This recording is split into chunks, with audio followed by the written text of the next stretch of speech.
Well, I got defeated today, but well, I lost the battle, but we didn't lose the fighter. So the fighter's still in there, and all is been. As I said, we will see how the cookie crumbles, and we'll soon work it out, and we'll let you know. Can you describe what you're thinking when you're weighing the decision and we're confident in going away, and what your emotions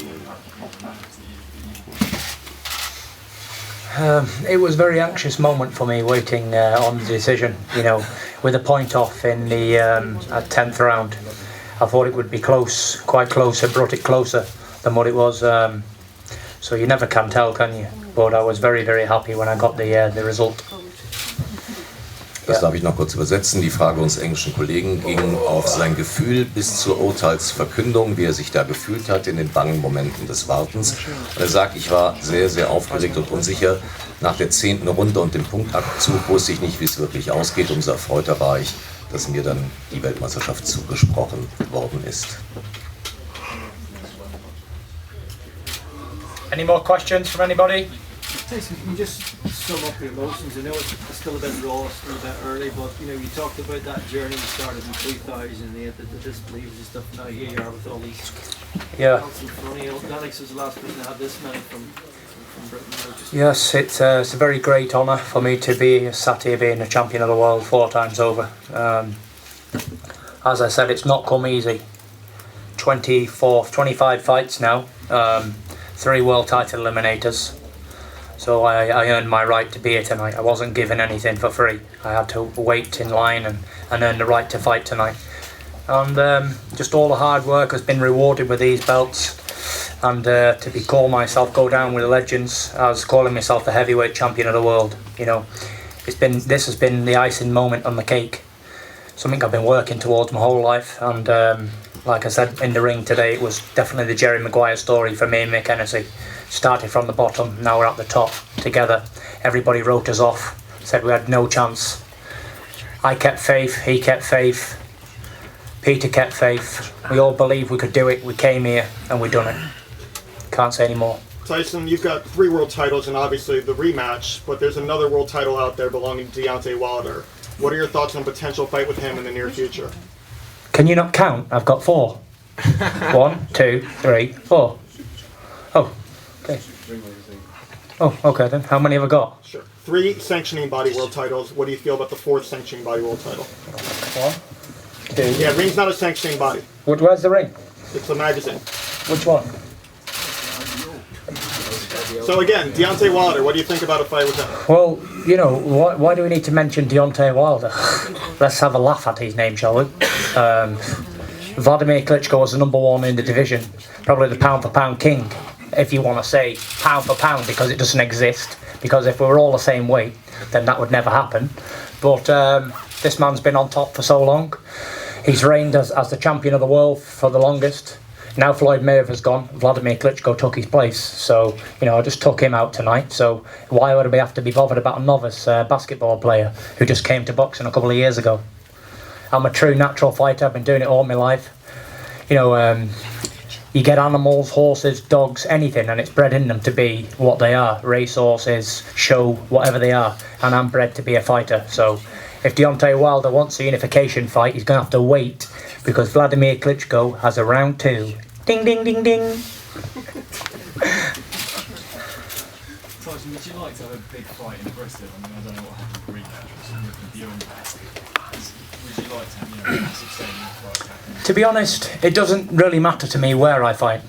If you say I'm fighting in Japan, Turkey, Azerbaijan, America, wherever it has to be, it has to be. I'd like to come back to Germany again to fight Vladimir. I enjoyed it. I got a great reception from the German fans. The German people really did show me some love, and I just hope I entertained. I tried my best to entertain the people, and I hope everybody who watched and enjoyed as much as I did performing. So that's about it. Peter, it was a very disciplined performance from Tyson. Were you happy with the way he fought? Yeah, I was happy, and like Vladimir's brother was saying there, he expected a bit more from Vladimir. I expected a bit more from Tyson, and I think So did I. what you got to look at is styles make fights, and Tyson couldn't do the things he wanted to do because Vladimir was so skilled in front of him, and vice versa. These fights are what they are. We'll have to change strategies up. We'll have another look at it. There's a lot more Tyson can give, and there's a lot more Vladimir can give.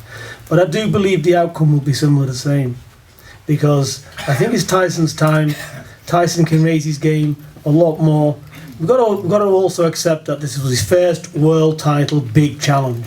This was the first big test. Now he's come through that test. Can you imagine how much more relaxed, how much more his shots are going to come off and everything else? You're seeing a future heavyweight sensation, and I'm not just saying that because of what's happened here this evening. But now he's on top of the hill. You will see the confidence even who's more in his boxing ability. Vladimir will also do better in the next fight, but Tyson will do better in the next fight as well. So this is where we are. But again, every fight you're one punch away from disaster. So punches were thrown, missing by millimeters. Anything could happen. Anything can happen in the rematch. But we can expect a lot more. And we're looking forward to the rematch because I want Tyson to be a proper champion where there's no mistake, no arguments, not trying to get out of this, get out of that. You know, there was quotes said to me today about the ring. There's excuses about the gloves. There's excuses about the ring. Well, I'm here to look at everything. And I want everything to be right. And, you know, we have proved we've come here to fight. And we've gave all the concessions. We're here in their own backyard. But there's no problem, like Tyson said. If we've got to come here again, we will. So we're looking forward to it. Very, very grateful, though, for the opportunity. And we're just very, very privileged to be here. Tyson, what does it mean to you? Obviously, there's talk of 10 to 12 generations of bare-knuckle fighters and fighters, a breed of fighting men in your family going back 200 years. What does it mean to be the man in your family who won the heavyweight championship of the world and did something for your family in that way? I suppose I was the lucky one, Gareth. I think I just got lucky with it all. You know, I believe that everything's destined to be in life. Every person has a plan. God has a plan for everybody. Every left turn we take, every right turn we take is planned. So no matter what I'd done in my life, the outcome was always going to be the same. I was always going to be the heavyweight champion. You know, from the first moment I laced on a pair of boxing gloves, and there's people in this room tonight who could call me a liar if I was telling lies. But there wasn't one person in my whole family who didn't believe I was going to be the heavyweight champion of the world after one amateur fight. That's gospel truth. That's no lying. Am I lying, Shane? There's my brother there. We used to play in the kitchen with, we didn't have boxing gloves, we had dishcloths and wrap them around our hands, and we used to spar, me and my brother Shane. We used to design boxing kits with pencils and papers when we was kids. You know, and we always said that I'd be the heavyweight champion of the world. You know, there's been a lot of people along the way who's given me helping hands, and I'm appreciative to all of those people who's had a little hand in making me become the champion I am today. But it really does mean a lot. You know, me dad's there over to me right. We all believed it. My dad followed me all around the world as an amateur. You know, there was some hard times and some low times, but you know, ultimately we was always on our way here. From the beginning, I aimed for the stars, and anything less was a failure. And tonight, I hit a shooting star. I became the heavyweight champion of the world, and I became the first travelling man ever in history to win the heavyweight championship of the world. So that's a bit of a statement on its own. I've made history tonight, and I think I've become the one of only 7 or 8 British heavyweight world champions, and I believe I am the first ever Irish heavyweight champion of the world. So big up that as well, you know.